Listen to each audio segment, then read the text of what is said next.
रुपए मेरे लिए पैदा किए हुए बेटे हैं, धर्म के लिए मैं बेटों को कुर्बान नहीं कर सकता। इस शहर में घर घर बच्चे हो रहे हैं, बड़ी कृपा है भगवान की। इस तरह के डायलॉग किसने कहा होगा? प्रेमनाथ, CS दुबे, कादर खान, प्रेम चोपड़ा या फिर अमरीश पुरी? नहीं नहीं, इतना मज़ेदार डायलॉग इनमें से किसी भी कलाकार की जुबान से नहीं निकला है। अगर उस कलाकार का नाम बोल दूं तो आप कहोगे कि कौन है राधा किशन? नहीं उषा देवी, रुपए मेरे पैदा किए हुए बेटे हैं, धर्म के लिए मैं बेटों को कुर्बान नहीं कर सकता। क्या सुनाऊं सेठ, राहु और केतु के बीच में कुछ ऐसा फंसा हूँ कि धोबी का कुत्ता बन के रह गया। 5 शेर का लेविल लगाकर पूरे 4.5 शेर तेल भर रहा। आज एकादशी का दिन। राधा किशन वो कलाकार हैं जिनका चेहरा राजेंद्र नाथ जैसा था, संवाद में CS दुबे की झलक थी, तो वही रवैया प्रेमनाथ या फिर भगवान दादा जैसा था। थे तो वो एक महान कलाकार, परंतु सेंसर बोर्ड की दादागिरी के चलते उन पर खुदकुशी करने की नौबत आई। नमस्कार, आदाब, सत श्री अकाल, हेलो दोस्तों, आप सुन रहे हैं मेरी यानी अनामिका की आवाज़ biography and real life story channel पर। बहुत समय से हमने यादों के सफ़र में इस सीरीज़ में किसी अनजान चेहरे को याद किया नहीं है। इस सीरीज़ में हम ऐसे कलाकारों को याद करते हैं जिनके नाम एक ज़माना हुआ करता था। राधा किशन की सबसे लोकप्रिय फिल्मों में देवानंद की एक के बाद एक फिल्म सबसे पहले जुबां पर आती है। इसी फिल्म को फिल्माते वक्त उन्होंने खुदकुशी करने का फैसला लिया था, परंतु वे शूटिंग खत्म होने का इंतजार कर रहे थे। मस्त मौला और हंसी मजाक वाले चेहरे के पीछे उन्होंने अपने दुख कष्ट को इस कदर छुपा कर रखा कि उस बात की खबर उनके मरने के बाद लोगों को पता चली। बड़े पर्दे पर लोगों को हंसाने वाले महमूद की जिंदगी भी इसी प्रकार से बीत गई, परंतु उन्होंने अपना हौसला बुलंद रखा। परंतु राधा किशन जैसे ऊंचे दर्जे के कलाकार पर किसी बड़े फिल्मकार की नज़र पड़ी नहीं। उनके होने या ना होने से किसे फर्क पड़ता? एक के बाद एक फिल्म के दिग्दर्शक राज ऋषि उनके करीबी दोस्त थे। श्रद्धांजलि के रूप में उन्होंने अपनी फिल्म राधा किशन को समर्पित की थी। जब कोई कलाकार कामयाब होता है तो फिल्म निर्माण का क्षेत्र उसे अपनी ओर खींच लेता है। इस दलदल ने न जाने कितने सारे लोगों को बर्बाद करके रखा है। हुआ यूं कि नलिनी जयवंत के पति प्रभु दयाल के साथ उन्होंने अमर रहे ये प्यार इस फिल्म का निर्माण किया था।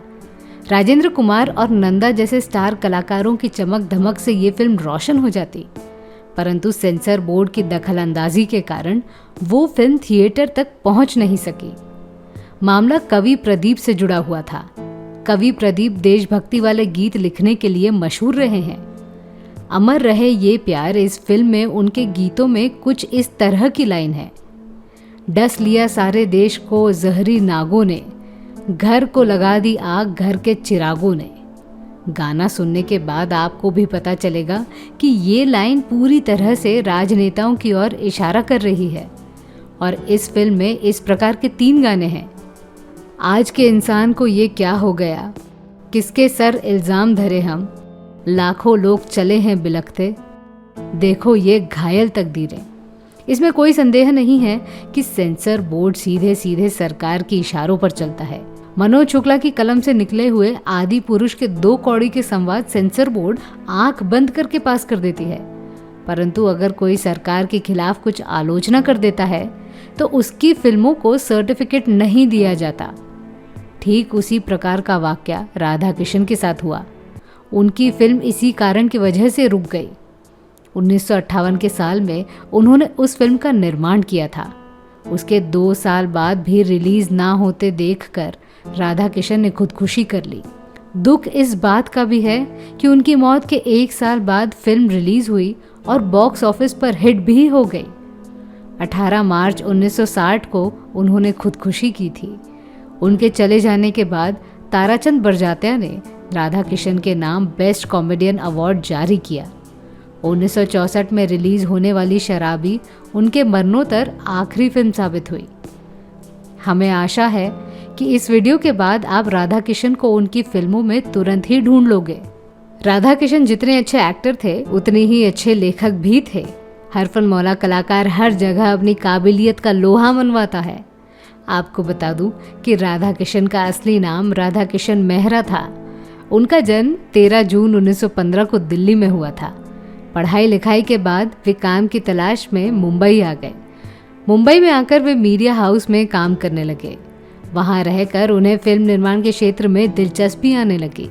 फिल्म बनाने की कला जानने के लिए वे पुणे चले गए और प्रभात फिल्म कंपनी में काम करते हुए उन्होंने एक्टिंग से लेकर प्रोडक्शन तक की सारी बातें जान ली। इस प्रकार से वे एक जाने माने एक्टर बन गए। उनकी पहली फिल्म पड़ोसी 1941 में रिलीज हुई थी। उनका बोलने का तरीका देखकर फिल्मकार उन्हें खलनायक का किरदार ऑफर करने लगे। उस वक्त वे याकूब खान और कन्हैया लाल की तरह विलन और कॉमेडियन इन दोनों जगह सक्रिय हुआ करते थे। तो मैं थी आपकी अनामिका। मेरी सुनाई हुई कहानी आपको कैसी लगी ये हमें कमेंट सेक्शन में ज़रूर बताइएगा और हमारे channel biography and real life stories को सब्सक्राइब करना न भूलें। नमस्कार।